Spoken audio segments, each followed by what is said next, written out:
Do you even realize how powerful you are? As a woman, you hold this magic inside of you. You hold this inner wisdom, creation energy, this magnetism. You can create whatever you want to create in this reality with this energy. So stop wasting this energy. Hi everybody and welcome back to my channel. If you are new here, my name is Carolina, and on this channel we talk all things feminine energy, intuitive living, reconnecting to your roots, and all things related to the spiritual journey. In today's video, I'm going to teach you guys exactly how to get your spark back, how to regain that inner magnetism, that life energy. This video is going to guide you back home to yourself, to remember your power, because we all have this spark within us. Especially as women, we hold this divine feminine energy inside of us that makes us magnetic, that can allow you to create so much magic in your life. So no matter what you've been going through, no matter what your life currently looks like, you can regain access to that spark inside of you. We all have access to this magic, but most of us are just suppressing it. We're allowing all of these external things to drain us of this energy. We're so focused on the negative, or we're so focused on consuming, or we're allowing the people in our lives to drain us of this energy. So in this video, I'm going to give you 5 simple steps to come home to yourself, get your spark back, to start to shine brighter, and to reconnect to your divine feminine power in order to start living your best life. So step number 1 is to figure out exactly what's draining this life force energy. So many things in our external reality can deplete this energy. It can leave us feeling not like ourselves. It can leave us feeling uninspired, drained, unmotivated. So by figuring out what's draining your energy, you can begin to separate yourself from that thing. So this could be your environment. Maybe where you're currently living is draining you. It's not supporting your dreams and your goals. This could be the things that you're consuming. Too much doom scrolling, too much rotting in bed consuming TV. Or this could be other bad habits like going out drinking every weekend. Or maybe it's that you sleep in too late, or you don't keep promises to yourself. All of these things are ways that you're draining that spark inside of you. And something else that can definitely drain your energy is the people that you hang out with, or maybe the person that you're in a relationship with. Because energy exchange is a real thing.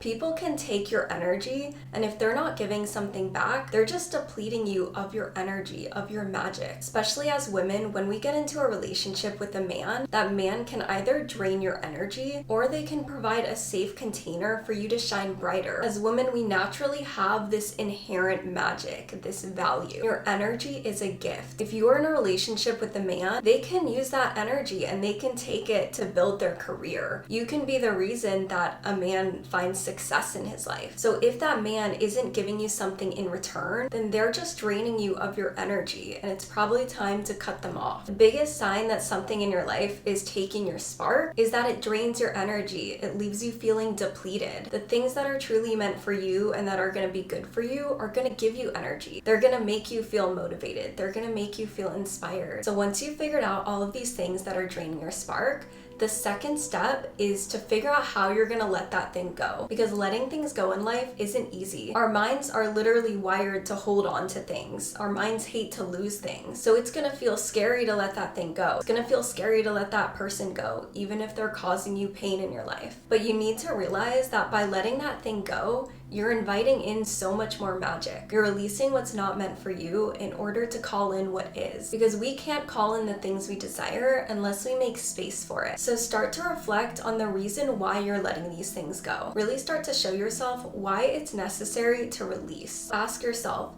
where am I gonna be in 5 years if I keep holding on to this thing? If I keep holding on to that bad habit, if I keep holding on to this person that's draining my energy, where am I gonna be? What is my life gonna look like? Once you ask yourself these questions, something clicks, and you start to realize that letting go is the best option for you. Because when a person or thing is taking your energy, they're taking away your ability to create the life of your dreams. They're taking that power and that magic. So you can either let that person take that energy from you, or you can take it and you can use it to fuel your dreams. Choose growth over comfort. I promise you, that pain of losing that person or that discomfort of letting go of that habit, that's going to be a lot less painful than staying in the same environment that's holding you back, that's keeping you stuck. And if you're struggling to release, there are energetic things you can do to make this process a lot easier. For example, if you're trying to cut off a person, you can do a cord cutting ritual where you break that energetic tie that you have with this person.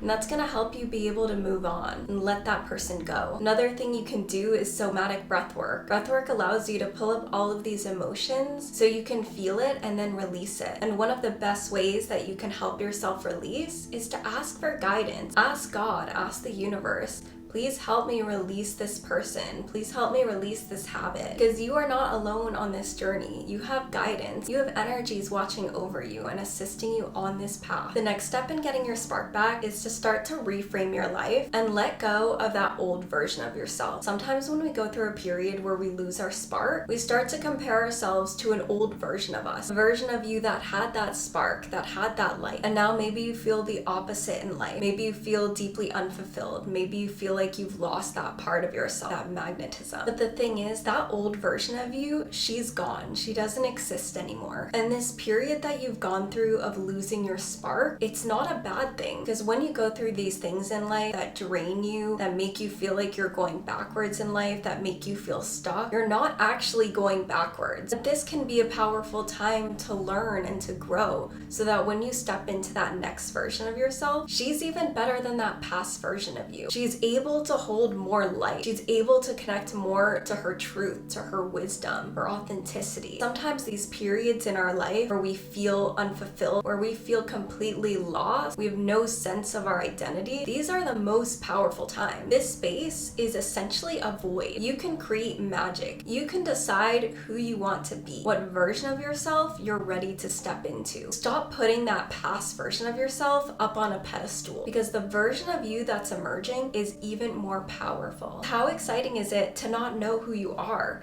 It just means that you can create whoever you want to be, that there's so much room to call in what you truly desire. So allow yourself to go through this rebirth. Allow yourself to dissolve the old. Allow yourself to be in this period of not knowing, of figuring out where you want to be. Because I promise you, this is where the magic lies. The next step in getting your spark back is to start to reconnect to the things that you love, the things that bring you joy in life. Start to fill your cup with all of the things that you love doing. Follow what your heart needs. When you are doing the things that you love, you can't help but to radiate this beautiful magnetic energy because you're filling up your own cup. You're learning how to make yourself happy in life. And that is one of the most powerful skills to have. Because when you're happy in life, you're truly detached. You don't need anything to feel complete, to feel worthy. And this is the most magnetic energy that you can be in. Being in your feminine is about doing the things that you love, following the things that bring you joy. Because when you're following your joy and your highest excitement, you're reconnected to that spark within you and you're able to magnetize things towards you. So these could be things like going for a walk, cooking a nice meal, dancing in your room when nobody is watching. These could even be things that you enjoyed doing as a child. What were you drawn to as a child? Fill your life with so many things that bring you joy. And step number 5 in reconnecting to your spark is to start creating and start taking inspired action in your life. So we can either live in two energies in our life, creating or consuming. And most of our society lives in that consuming energy. We have access to this sea of information, but when we're constantly consuming, we're blocking that creation energy because you can't be in your creation energy while you're always consuming. But creation energy is powerful. It's beautiful. It's inherently feminine. The feminine was born to create. We create life. So by starting to create things in your life, you're reconnecting to that spark within. So just start creating. Start with little DIY projects. Start making candles. Start learning a new skill. Create an affirmation tape or a meditation. Just start creating. Just start to take inspired action in your life. What are you being called towards? What is your soul asking you to create? Listen to what comes up for you and then take action on it. And if you don't know what to create or you're not feeling a pull towards something, ask the universe, ask God, ask your guides. Again, you are not alone on this journey. And that is it for today's video. If you enjoyed this video, don't forget to hit like and subscribe to this channel so you don't miss another video, and go reconnect to that spark inside of you. I love you guys so much and see you in the next video.